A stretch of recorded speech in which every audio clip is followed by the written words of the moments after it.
Cerita dimulai di sebuah kuil, tempat sekelompok preman mengancam dan membuat keributan. Mereka berniat mengusir para biksu untuk mengubah kuil menjadi tempat wisata atas perintah seorang anggota dewan.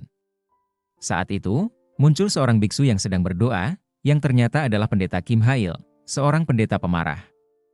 Hail menyadari tujuan para preman dan menawarkan kompromi, mereka akan dibiarkan pergi dengan damai. Namun, para preman justru semakin mengancam, sehingga Hail terpaksa menghajar mereka.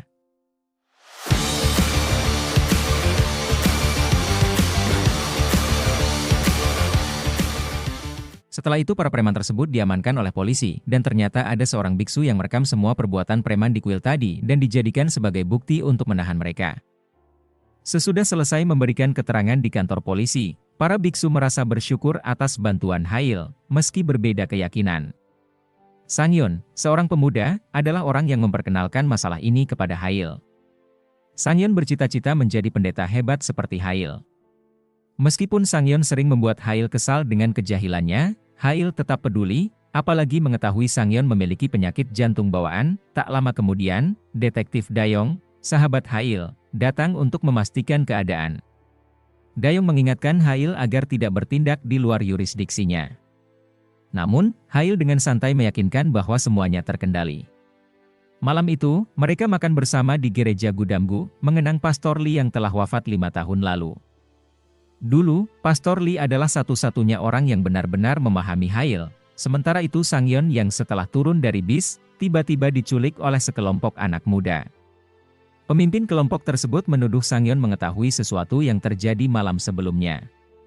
Di sisi lain, jaksa Pak Kyung-san menghadapi masalah serius. Teman kencannya tiba-tiba ditangkap Interpol karena ternyata terlibat dalam kartel narkoba. Malam yang seharusnya menjadi dinner romantis bagi jaksa Park Kyung-san berubah menjadi kekacauan. Teman kencannya, seorang pria bule, tiba-tiba menawannya saat sedang ingin ditangkap.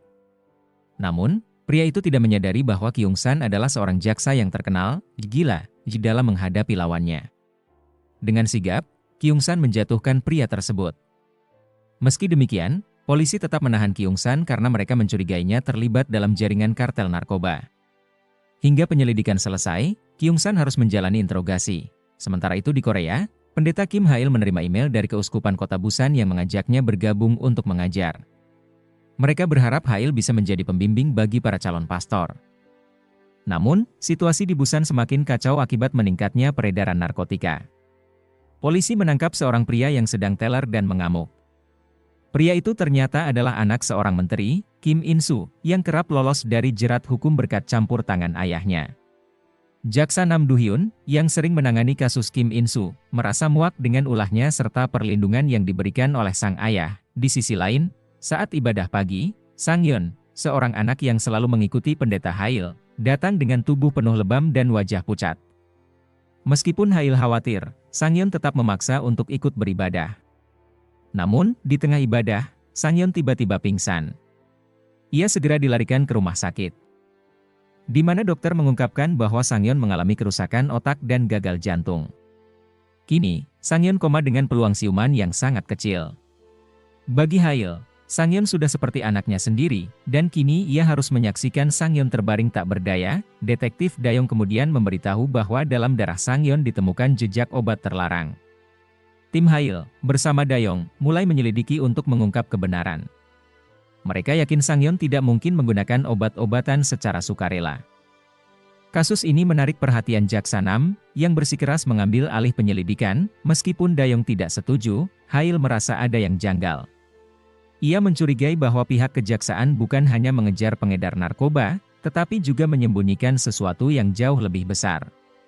Dia yakin ada rahasia kelam yang berusaha ditutupi di balik kasus ini. Keesokan harinya, seperti yang diduga Kim Hail, tidak ada satupun berita tentang kasus Sanghyun diberitakan.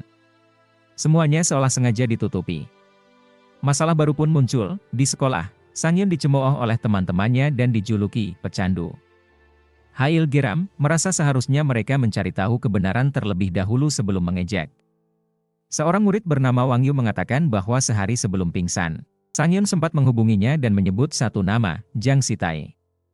Namun, Wang Yu tidak mengenal nama tersebut. Detektif Dayong segera meminta bantuan Song Sak untuk mengawasi aktivitas mencurigakan di daerah Gunamgu. Mereka menemukan sekelompok anak seusia Sangyeon yang terlibat dalam peredaran narkoba. Dengan umpan yang berhasil didapat, Hail segera mencari keberadaan Jang Si-tae. Dari kejauhan, Hail melihat seorang remaja memakai earphone milik Sangyeon, hadiah yang ia berikan. Hail langsung mendekati dan menghajar anak-anak itu. Sebagian dari mereka melarikan diri, tetapi Songsak dan Dayong berhasil menangkap mereka.